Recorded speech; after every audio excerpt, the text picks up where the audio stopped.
तो आप जगाओ इन लोगों को, क्योंकि मैं पूरे देश में चलाऊंगी करने के लिए, पूरे हिंदुस्तान में मुझे जाना है। मुझे अकेले इस मोहल्ले की चिंता नहीं है, पूरे हिंदुस्तान में वो हक और हिस्सेदारी दिलाना चाहते हैं। अगर आपका साथ खत्म हो गया तो आप भी खत्म हो, ध्यान रखना।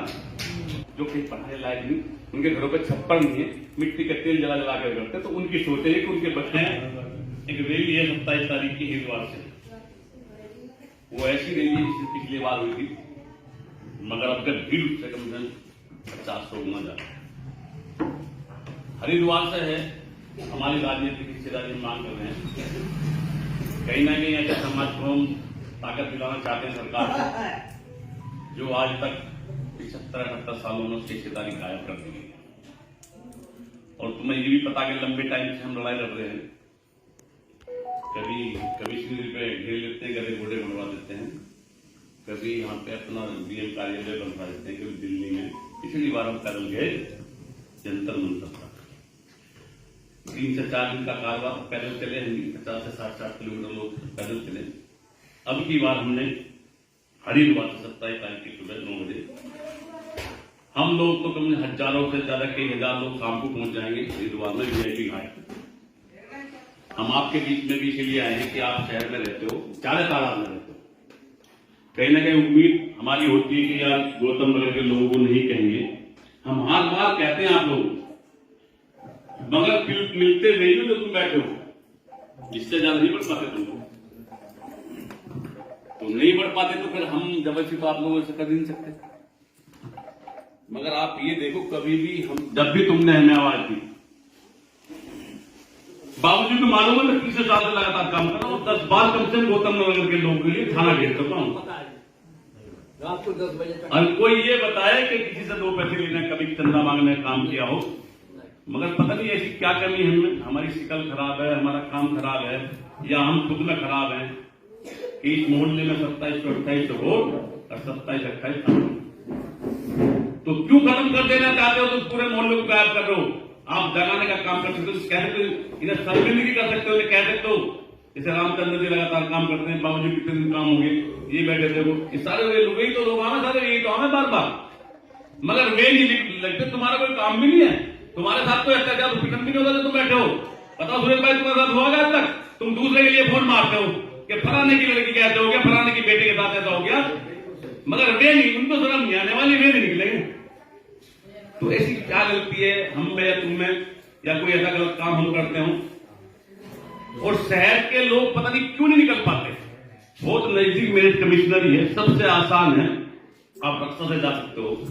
आप अपनी, अब तुम पर तो सब साधन है, जो शहर में रहता है हमारा प्रजापति समाज, उस पर सब साधन है, ताजा पैसा कमाता है, रोज ताजे पैसे कमा के लाता है, चाहे वो ठेला लगाता हो, चाहे वो उपले बेचता हो, सब्जी बात बेचता हो, मगर सोच ताजी नहीं है उसकी। सोच वही 75-78 साल वाली बस बासी कुछ सोच है, और मरी सोच है, सोच बहुत पीछे की। इसलिए तुम लोग, हम लोग पीछे हैं, हमें तुम्हें पीछे कर रखा इन लोगों ने, जो और बसे हुए लोग हैं। अभी झांक झांक कर चले जाएंगे वे, यहाँ बैठने के लिए, आने के लिए तैयार नहीं है लोग। फिर कल को फिर तुम क्या हो गया, फलाने के साथ अत्याचार हो गया और मैं नहीं आया, तो तुम क्या करोगे? तो नेता और गाली देंगे, 4 दिन तुम ही दोगे। तुम उन्हें निकाले नहीं सकते, जो घरों में अंदर घुसे ना रखते हैं, उन्हें निकाल सकते। कल को होने वाला अत्याचार उत्पीड़न, फिर हम कहां से बुलाएंगे इन्हें? अब क्यों आएंगे बताओ? तो सोच पैदा करो, इन्हें बिठा के दोबारा कहो आप लोगों का काम है, क्योंकि फोन रामचंद्र जी आप ही करते हो, सूरज जी तुम ही करते हो, तुम ही करते हो फोन। गजेंद्र जी कोई फोन करेगा? आप ही को जागे के लोग, उन सोए हुए के लोग हैं, तुम्हारा कोई नहीं बिगाड़ता कुछ भी, तुम्हारे साथ अत्याचार उत्पीड़न नहीं होता। फिर हमें आना पड़ता है रात को 2 बजे 10 बजे, बावजूद पता चाहे सारी रात हो जाओ, कुछ भी हो जाओ। हम तो 3-3 दिन लगातार बाग पर लेट जाते हैं, धूप में बारिश में। तो सोच अब आपकी है, बहुत नजदीक मेरा, आपको ये भी नहीं करेगा आप हरिद्वार के चलो सारे लोग, और हरिद्वार से भी चलोगे तो बढ़िया वाली कार में लेके चलेंगे, बढ़िया खाने की व्यवस्था है वहां पे, ठहरने की व्यवस्था सुंदर है, जब रात में जाते हैं उससे भी अच्छी व्यवस्था कर रखी है। आप चलकर तो देखो एक बार मेले में, आप कावड़ लेने के लिए जाओ, जाते ना, यहाँ के ऐसे भी लोग हैं गढ़गंगा पे 8-8 दिन लेटते, गधे के वाले लेटते ना, मगर में लिखा निकाल देखते हैं यहाँ पे, उनकी सोच नहीं है क्या? गढ़गंगा मेले में लाटे खाने के लिए हम लौटते हुए है ना, मगर 15 दिन पहले चले ना, समाज के काम में यहाँ तक नहीं निकलेंगे लोग। तो बड़ा दुख होता है हमें आते हुए जाते हुए हर जगह, पर हमारा काम है, हमने तुम्हारी नौकरी ऊपर वाले ने नौकर बना के भेजा तुम्हारा कि हम तुम्हारे हर दुख दर्द में साथ खड़े ना, खड़े रहे जिंदगी भर, चाहे और भी निकलना बंद कर दे यहाँ से, मगर हम घर से निकलना बंद नहीं करें, हम रोज निकलते हैं।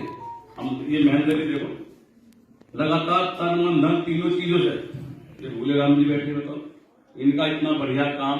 और ये कोई कह रहे ना कि कुम्हार भोजी खाते फिर जाओगे, गधे घेरते फिर जाओगे क्या, तो इतना बढ़िया काम, फैक्ट्री, इतना बड़ा कारोबार और घेरने काम का, गधे घेरने का। मगर ये हमारे नसीब में लिखा हुआ है कि हम जिस जाति में पैदा हुए हैं, कैसे छोड़ दो तुम्हें बताओ, तुम तो हमें छोड़ सकते हो, पर हम प्रजापति हैं और हमें भगवान ने सिलाए पर चलने लायक बनाया, हमारे पैर और हाथ और हमारा शरीर मजबूत किया और तन मन धन तीनों चीज दिया हमें। तो जब सारी चीज हमें दी है तो हम कैसे पीछे रह जाए। तो आप जगाओ इन लोगों को, क्योंकि मैं पूरे देश में चला हूं निकलने के लिए, पूरे हिंदुस्तान में मुझे जाना है, मुझे अकेले इस मोहल्ले की चिंता नहीं है, पूरे हिंदुस्तान में वो हक और हिस्सेदारी दिलाना चाहते हैं जो आज से 78 सालों में हमें नहीं मिली। और भगवान ने चाहा आपका साथ बढ़ गया, अगर आपका साथ खत्म हो गया तो आप भी खत्म हो, ध्यान रखना। आपका जिंदे रह पाओगे जब आपको हिस्सेदारी नहीं मिलेगी। आप तो यहाँ कमारे खा रहे मत, जिस गांव से तुम आए ना, सारे गांवों से ही आए हो, और उस गांवों से आए हो जहाँ घोड़ के किनारे बसते थे हमारे माँ बाप पास आता, और वो बर्तन बनाते थे, आज वहां लोग जो बचे हुए हैं, एक तरफ उनकी भैंस, एक तरफ गला बना हुआ, बीच में रोटी खा रहे हैं और आधी मिट्टी खा जाते हैं आज की तारीख में। तो उनकी सोच है हमारी उनको जिंदा करने की। आप तो जिंदे हो, जो शहर में रहते, बढ़िया लाइफ में रह रहे हो, अपने बच्चों को बढ़िया पढ़ा रहे, क्या थैली लगाने वाला अच्छे स्कूल में पढ़ा रहा, उनके बच्चों की सोच देखो जो कहीं पढ़ाने लायक नहीं, उनके घरों पे छप्पर नहीं है, मिट्टी का तेल जला जला कर करते, तो उनकी सोच है कि उनके बच्चों को शिक्षा और रोजगार मिले, वो है हमारी हिस्सेदारी। तो सोच बना लो आप, यहाँ चाहे भले 30 हो, आप 3000 को निकाल दोगे। जब मैं 3 लाख की निकालने की हिम्मत रखता हूं